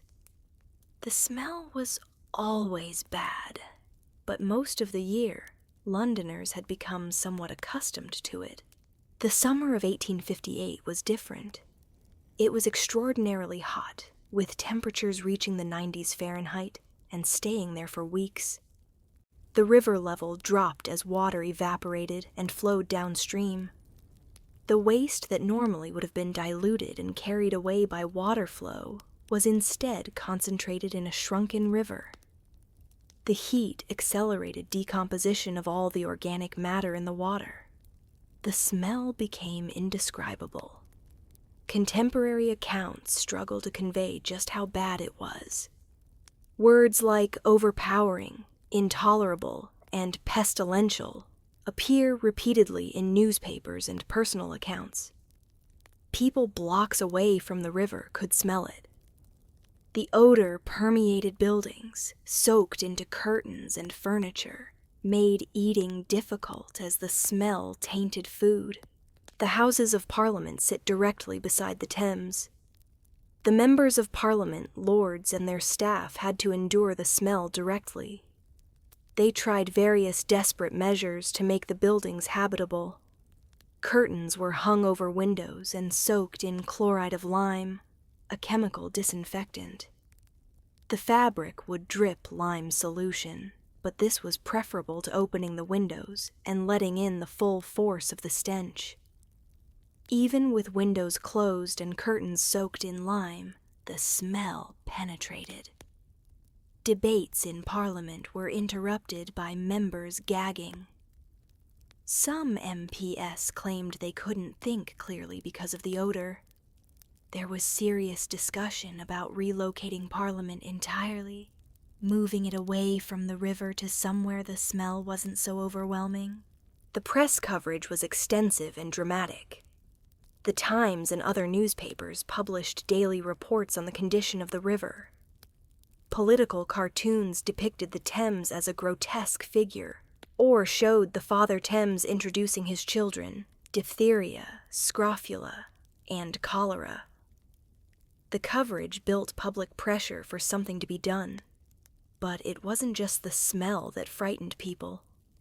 The prevailing medical theory of the time was miasma, the belief that disease was caused by bad air, by foul smells themselves.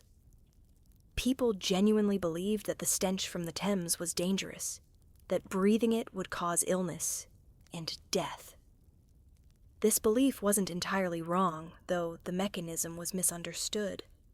The conditions that produced the smell did facilitate disease, just not through the smell itself, but through contaminated water and other pathways. The fear was that the great stink would cause a cholera epidemic.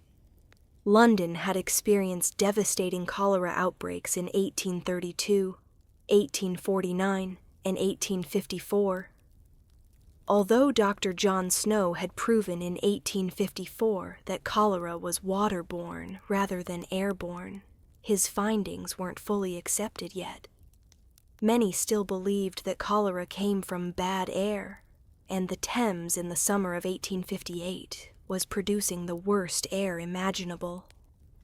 Walking along the riverbank became nearly impossible. The few people who had to approach the river, workers, sailors, police, would tie cloths around their faces, though these did little to reduce the smell. Some burned aromatic substances, trying to mask the stench with other strong odors. Nothing helped much. The river itself was a horrific sight. The surface was covered with a thick layer of scum, mixed with floating solid waste, dead animals, and industrial discharge. In some places, the accumulation was so thick that it looked almost solid. Gases from decomposition would bubble up, creating pockets of foul-smelling gas that would burst at the surface. The heat wave continued week after week.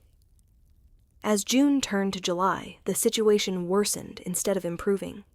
The entire city seemed to stink. Even areas far from the river caught the smell when the wind was right. The poorer areas closest to the river were nearly uninhabitable. Those who could afford to leave London did so, fleeing to the countryside until the crisis passed. Business in the city suffered. Visitors stayed away. Property values near the river plummeted. The smell affected everything. It was impossible to conduct normal life when the very air was so foul. Street vendors found their food wouldn't sell because the smell tainted everything. Shopkeepers reported reduced business as customers stayed home to avoid the smell. The crisis forced action. Benjamin Disraeli, the Chancellor of the Exchequer and leader of the House of Commons, pushed through legislation in just 18 days to fund a comprehensive sewer system for London. This was remarkable speed for Victorian Parliament, demonstrating just how desperate the situation had become. When MPs themselves couldn't function because of the smell, bureaucratic delays suddenly disappeared. The legislation authorized £3 million for the construction of a sewer system designed by Joseph Bazalgette, an engineer who had been proposing such a system for years but couldn't get funding. The Great Stink finally provided the crisis needed to overcome resistance to the expense and disruption. But Bazalgette's sewers wouldn't be completed for years.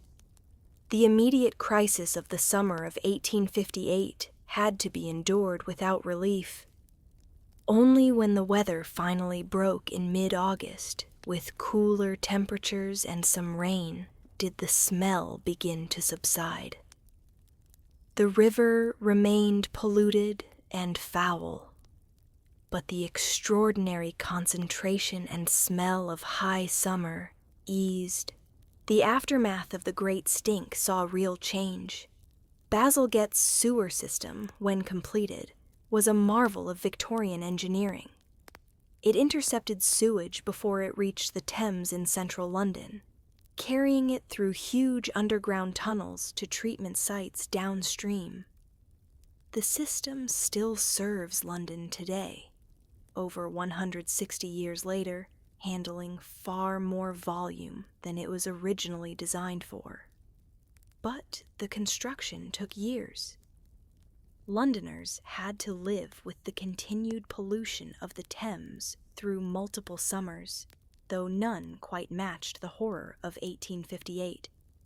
Each summer, there would be anxiety about whether another great stink would occur. The memory of that summer stayed vivid for those who experienced it. The Great Stink became a cultural touchstone. It appeared in novels, was referenced in political debate, served as a before and after marker for discussing London's sanitation. Before the Great Stink meant a London where waste flowed freely into the Thames. After the Great Stink meant a London that was at least attempting to manage waste properly. The political implications were significant. The crisis demonstrated that public health problems couldn't be ignored indefinitely. When disease and smell stayed in poor neighborhoods, authorities could pretend not to notice. But when the smell affected Parliament itself, action became inevitable. This pattern, problems being ignored until they affect the wealthy and powerful, would repeat throughout Victorian public health reform. The scientific lessons were mixed. The Great Stink seemed to validate miasma theory. Surely something that smelled so bad must cause disease. But the lack of a major cholera outbreak that summer actually supported waterborne disease theory. If miasma caused cholera, the summer of 1858 should have produced a massive epidemic. It didn't. This evidence eventually helped shift medical opinion toward understanding that contaminated water, not bad air, spread cholera. The engineering triumph of Bazalgette's sewers became a source of Victorian pride. Here was proof that modern engineering could solve ancient problems. The massive underground construction, the pumping stations, the careful grading to ensure flow, all demonstrated technological mastery. Visiting the sewers became a tourist attraction for important visitors to London. As we drift toward deep sleep, imagine that summer of 1858, week after week of overwhelming heat and stench, every breath tainted with the smell of decomposing waste, the desperate measures, lime-soaked curtains, scented handkerchiefs, fleeing the city. And through it all, the slow realization that the problem had grown too big to ignore, that fundamental change was necessary, that an entire city's waste management system needed to be rebuilt from the ground up. The Great Stink was disgusting, frightening, economically damaging, but it was also transformative. It forced London, and by extension other cities, to confront the reality that continued population growth required modern sanitation infrastructure, not reliance on cesspits, night soil men, and rivers as open sewers. Sometimes crisis is the only catalyst powerful enough to drive necessary change. Let's examine in more detail how the Thames River became London's open sewer, transforming from a living river teeming with fish into a polluted watercourse that could barely support life. This transformation didn't happen overnight, but was a gradual process over decades, driven by London's explosive population growth and the inadequate waste management systems that couldn't keep pace. In the 18th century, the Thames was still relatively clean despite London's size. Fish were abundant, salmon were caught in the river regularly. The water, while not pristine, was at least usable for various purposes. People swam in the Thames. Watermen made their living rowing passengers across and along the river. The river was integral to London's life in positive ways, but by the early 19th century, things were changing. London's population was growing rapidly. The Industrial Revolution brought factories to the riverbanks. New bridges were built, altering flow patterns, and critically, the introduction of flush toilets, while improving conditions inside homes for those who could afford them, dramatically increased the volume of water and waste flowing into cesspits and ultimately into the Thames. The traditional cesspit system was designed for solid waste with relatively little liquid. Chamber pot contents were mostly liquid, but the volume from a single household using chamber pots was manageable. Flush toilets changed everything. Each flush sent gallons of water along with waste into the cesspits. The pits couldn't handle this volume. They overflowed or leaked more readily. And as overflow solutions, many were simply connected directly to sewers that drained into the Thames. This created a perverse situation where an innovation meant to improve hygiene actually made pollution worse. Homes with flush toilets were cleaner, but the river became more polluted. The benefit was privatized to those who could afford it, while the cost was socialized. Everyone living near the now more polluted river suffered. Various sewers drained into the Thames at multiple points through London. Some were ancient, built centuries before. Others were newly constructed to handle increased flow from flush toilets and industrial waste. None were designed to treat waste. They simply carried it from where it was produced to the river, where it was supposed to be diluted and carried away by river flow. The problem was that dilution didn't work when the volume of waste exceeded the river's capacity to absorb it. On low tide, when the river level dropped, waste would be exposed on the riverbed, a thick, stinking layer of sewage sludge. On high tide, it would be covered with water, but the water itself was contaminated. The tidal flow meant that waste would wash up and down the river, being deposited and redeposited along the banks. The color of the Thames changed. Where it had been relatively clear or at worst murky brown from silt, it became gray-black from pollution. The water was opaque. You couldn't see more than an inch or two into it. Industrial discharge added various colors: red from slaughterhouses, strange hues from dye works, chemical discoloration from various factories. The smell, even before the great stink, was increasingly problematic. On hot days, the odor from the river would waft across the city.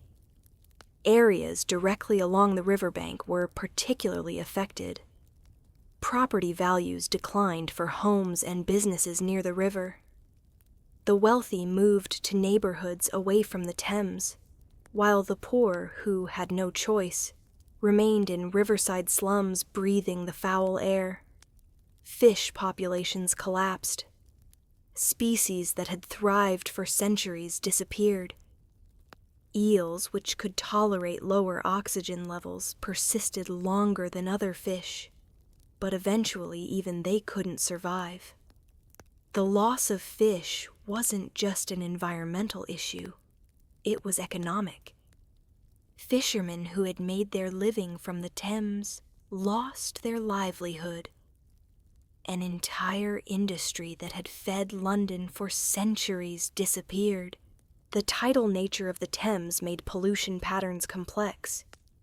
Waste discharged upstream would be carried downstream on the outgoing tide, but then partially brought back upstream on the incoming tide.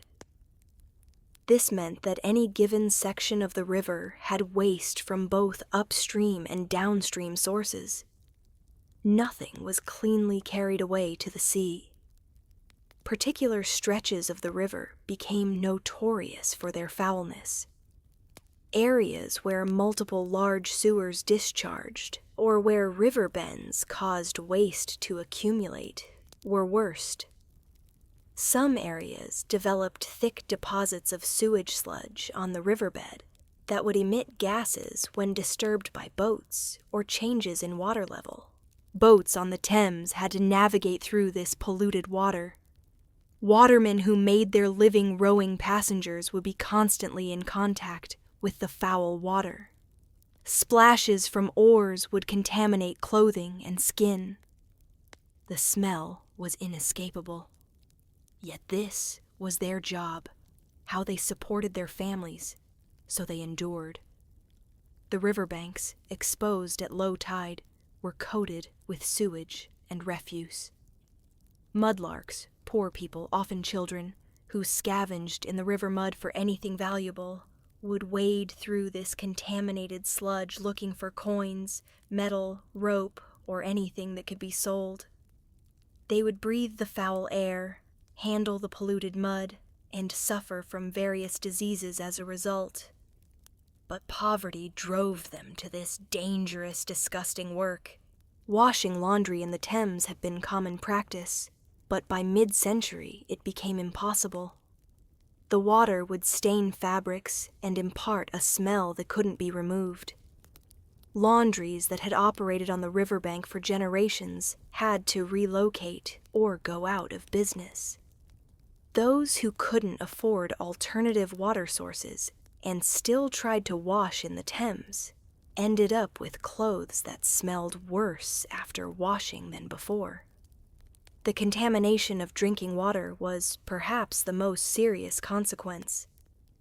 Many Londoners still drew drinking water from the Thames or from wells that could be contaminated by the polluted river.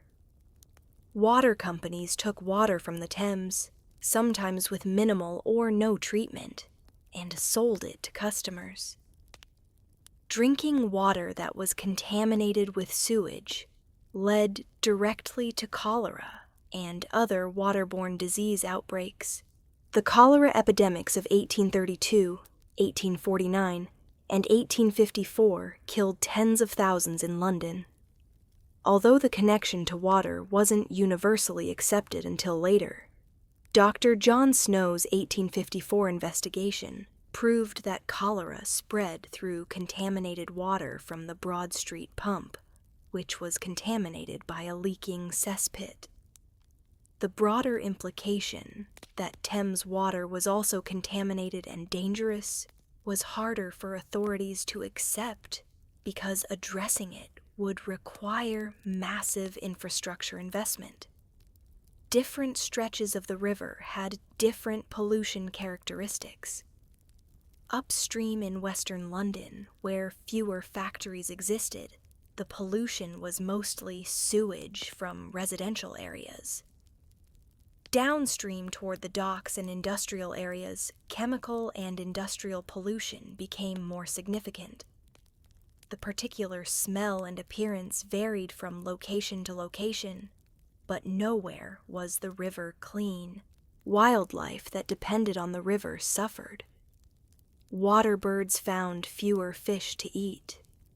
Plants that grew on riverbanks died from pollution. The Thames, which had been a thriving ecosystem, became a dead zone through much of central London. Only the hardiest species could survive in the margins.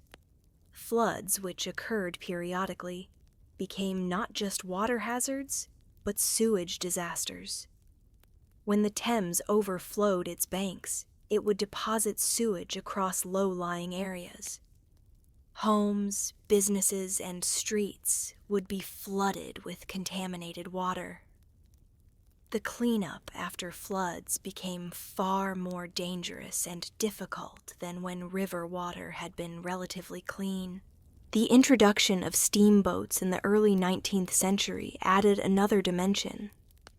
The paddle wheels of steamboats would churn up the polluted water and riverbed sediments, creating clouds of sewage particles and intensifying the smell. The mechanical agitation of the polluted water made conditions worse for everyone near the river. Some attempted remedies were tried before Bazalgette's comprehensive solution. Various filtering systems were proposed and occasionally implemented, but they couldn't handle the volume. Chemical treatments were suggested, but were too expensive for widespread use. Prohibition of direct sewage discharge was proposed, but couldn't be enforced when there was no alternative system. The river itself became a symbol of Victorian contradictions. London was the capital of the British Empire, the wealthiest and most powerful city in the world, yet its main river was an open sewer. The contrast between Britain's global power and its inability to manage its own waste was stark and embarrassing. Foreign visitors commented on it. Reformers pointed to it as evidence of political failure. The class dimension was significant. Wealthy people could avoid direct contact with the Thames. They could afford clean water delivered to their homes from companies that drew from cleaner upstream sources. They could live in neighborhoods away from the river.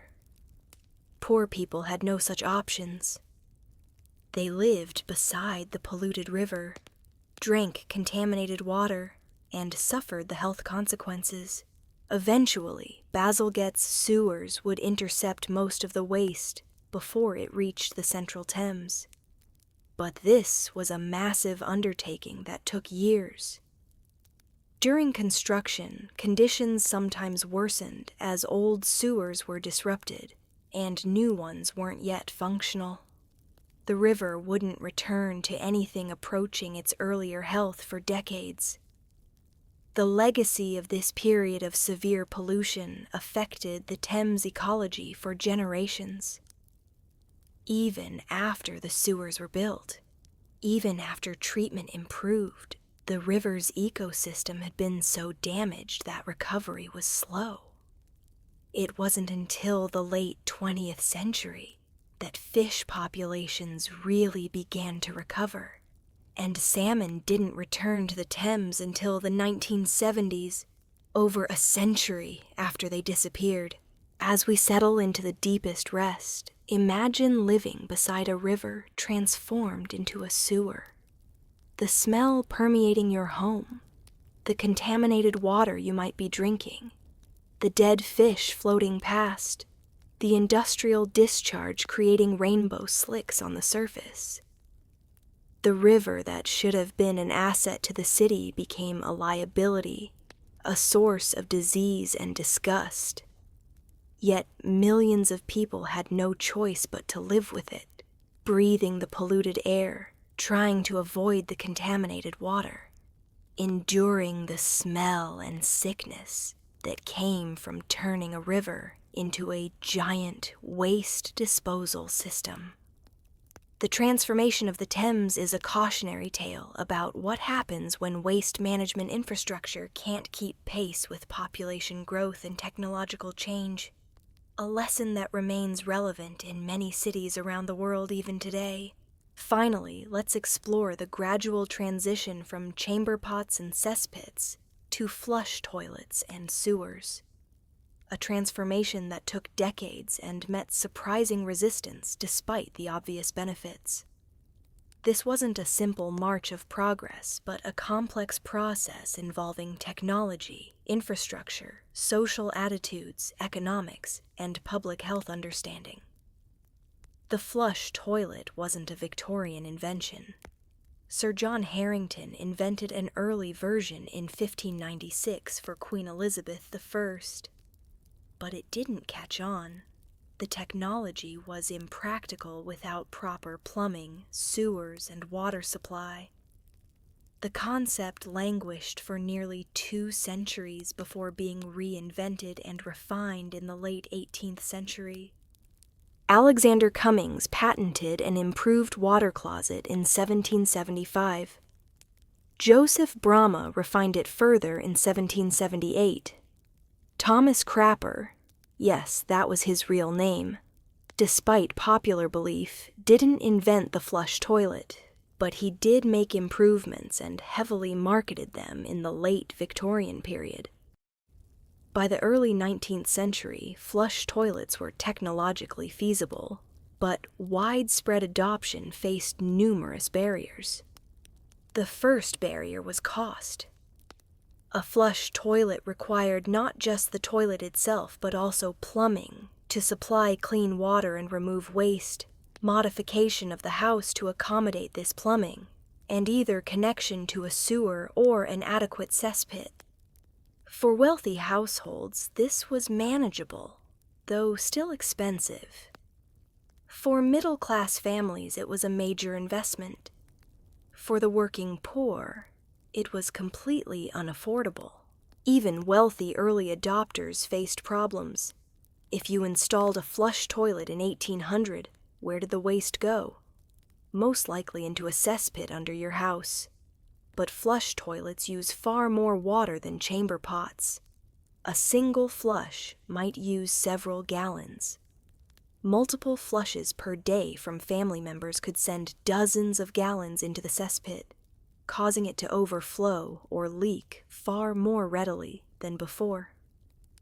This is why the introduction of flush toilets actually made waste management problems worse before they got better. More water meant more overflow, more contamination of groundwater, more work for night soil men to empty pits more frequently. The temporary worsening of conditions was one reason some people resisted installing flush toilets. They correctly identified that without proper sewers, flush toilets created new problems. The water supply was another challenge. Flush toilets need pressurized water on demand. In the early 19th century, most homes didn't have running water. Water was delivered by carriers, drawn from wells, or collected from public pumps. None of these sources could provide the constant supply a flush toilet needed. Installing a flush toilet meant also installing water storage tanks, pumps, or connections to water mains, when available, and all associated plumbing. Building sewers was even more expensive and complex than installing individual toilets. It required digging up streets, installing large pipes with proper grading for flow, building pumping stations where gravity flow wasn't possible, and eventually constructing treatment facilities. The capital costs were enormous, requiring public funding that faced political resistance. The cheapest solution, which many cities initially pursued, was building sewers that simply carried waste from homes to rivers, exactly as had happened in London. This moved the problem from individual properties to the water supply, trading one problem for another. It took decades and several cholera epidemics before cities began building treatment facilities and outfalls that discharged treated waste far from population centers. Public resistance to sewers and flush toilets also came from misunderstanding. Remember, miasma theory dominated medical thinking through much of the 19th century. Some people believed that flush toilets, by bringing waste and water together inside homes, created new disease risks. There were concerns about sewer gas backing up through toilets, about explosions from methane, about various dangers that seemed plausible under miasma theory. Some of these concerns weren't entirely wrong. Early toilet designs could allow sewer gas to enter homes. S-bends and U-bends, which trap water and prevent gas flow, weren't standard in early toilets. Homes with poorly designed or installed toilets could indeed have sewer gas problems.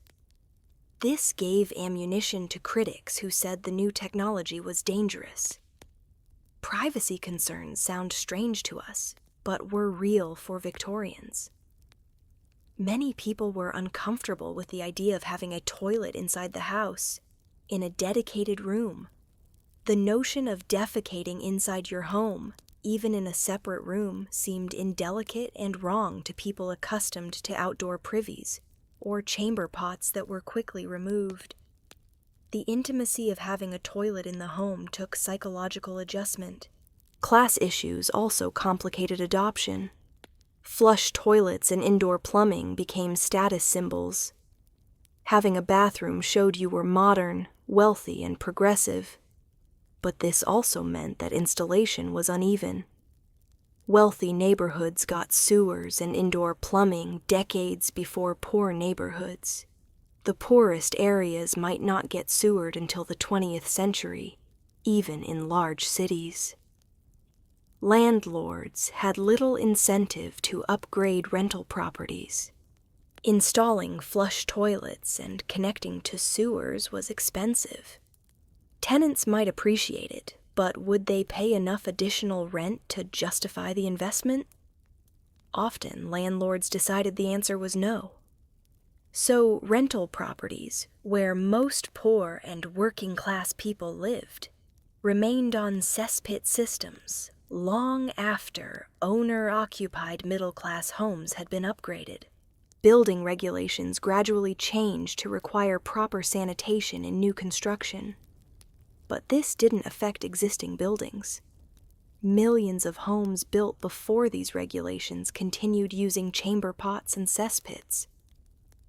Retrofitting was expensive and disruptive, so people delayed as long as possible. The actual transition timeline varied enormously by location and class. In London, wealthy West End areas had sewers and flush toilets by the 1860s and 1870s. Poor East End areas were still using cesspits into the 1890s and beyond. Some rural areas didn't get sewers until the mid-20th century. Even within the same city, the experience could be completely different depending on where you lived. Installation of sewers and flush toilets required coordination between property owners, local government, water companies, and builders.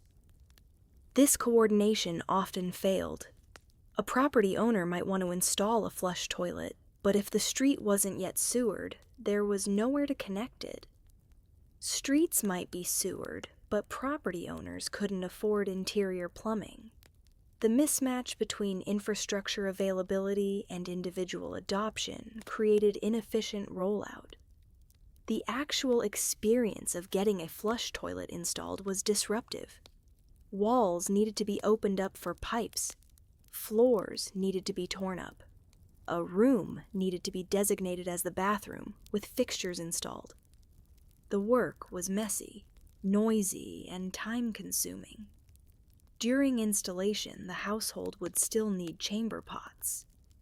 Many people delayed installation because they couldn't face the disruption. Early flush toilets were sometimes unreliable. They could clog, leak, overflow. Parts would break and need replacement. Plumbers were still learning their trade, and not all installations were done well. Stories of malfunctioning toilets created anxiety in potential adopters. What if it doesn't work? What if it makes things worse? But despite all these barriers and problems, the advantages of flush toilets were undeniable. No more emptying chamber pots. No more smell in bedrooms. Waste disappears immediately rather than sitting around. For those who experienced the transition, it was genuinely life-changing. The convenience and hygiene improvement were enormous. Public facilities began installing flush toilets before many private homes. Railway stations, new public buildings, large businesses. These adopted flush toilets in the mid to late Victorian period. This meant that many people's first experience with flush toilets was in public settings. They could see how they worked, understand the benefits, and then desire them for their homes. The marketing of flush toilets and bathroom fixtures became increasingly sophisticated. Thomas Crapper's company and others advertised extensively, showing elaborate bathroom setups that suggested modernity and refinement. Showrooms displayed the latest models. Catalogs offered various options at different price points. The toilet became a consumer product, marketed like any other home improvement. Technical improvements continued throughout the Victorian period and into the 20th century. Better designs for preventing clogs, quieter flushing mechanisms, more reliable parts, better integration with sewer systems. All these incremental improvements made flush toilets more attractive and practical. Public health campaigns eventually connected sanitation to disease reduction. As germ theory became accepted and waterborne disease transmission was understood, the public health argument for sewers and flush toilets became compelling. It wasn't just about comfort and convenience. It was about preventing disease, reducing child mortality, improving overall population health. Government subsidies and loan programs in some areas helped property owners afford installations. Local governments, recognizing the public health benefits, sometimes helped finance the transition. This was particularly important for middle-class homeowners who wanted to upgrade but couldn't afford the full cost up front. The complete transition from chamber pots to flush toilets took roughly a century, from the first practical flush toilets in the late 18th century to near-universal adoption in British cities by the late 19th and early 20th centuries. Rural areas took even longer. Some remote areas kept chamber pots and outdoor privies well into the mid-20th century. The psychological and social impact of this transition is difficult to overstate. Indoor plumbing and flush toilets fundamentally changed daily life. They eliminated one of the most disgusting and time-consuming household tasks. They improved hygiene dramatically. They allowed for the development of modern bathrooms as dedicated spaces for personal hygiene. They made city living more tolerable by reducing the omnipresent smell of waste. But the transition was uneven, gradual, and left behind those who couldn't afford it. The sanitation divide between rich and poor persisted long after the technology existed to solve it for everyone. This pattern, life-improving technology available to the wealthy while the poor continue with older, worse systems, is familiar across many areas, but perhaps nowhere was it more visceral than in sanitation. As we drift into our final rest for this journey, reflect on the magnitude of this transition. From chamber pots that sat in your bedroom, stinking through the night, to flush toilets that whisk waste away instantly and invisibly. From cesspits that leaked under your house and had to be manually emptied, to sewers that carry waste to treatment plants far from the city. From streets running with filth to clean pavements. From the Thames as an open sewer to a recovering ecosystem where fish can survive. This transformation wasn't quick or easy. It required massive infrastructure investment, technological innovation, public health understanding, political will, and economic resources. It happened unevenly, privileging the wealthy and leaving the poor behind for decades. But it did happen, creating the sanitation systems we now take completely for granted. When you flush your toilet tonight, you're participating in a system that's only about 150 years old in its modern form. Before that, for all of human history, people dealt with waste in ways we'd now find disgusting and intolerable. The Georgian and Victorian periods, so often romanticized, were lived by people who managed waste in ways that would horrify us. They endured chamber pots, cesspits, street filth, and contaminated rivers because they had no alternative. The slow arrival of flush toilets and sewers gave them that alternative, transforming daily life in ways both practical and profound. Sleep well in your modern sanitized world, and be grateful for the infrastructure, invisible and taken for granted, that keeps waste far from your daily experience. It's a luxury that your great-great-grandparents couldn't have imagined. And so we reach the end of our journey through the disgusting world of Georgian and Victorian chamber pots, street filth, cesspits, and eventually, the slow salvation of sewers and flush toilets. We've explored chamber pots in every bedroom, waste being thrown from windows, streets coated in filth, furniture disguising toilets, cesspits leaking under houses, night soilmen descending into waste, inadequate facilities in public buildings, the great stink that paralyzed London, the Thames transformed into an open sewer, and finally, the gradual transition to modern sanitation. Throughout this exploration, we've seen that the elegant, refined world of Georgian and Victorian society had a disgusting underbelly that period dramas never show. The beautiful gowns trailed through street filth. The elegant bedrooms contained stinking chamber pots.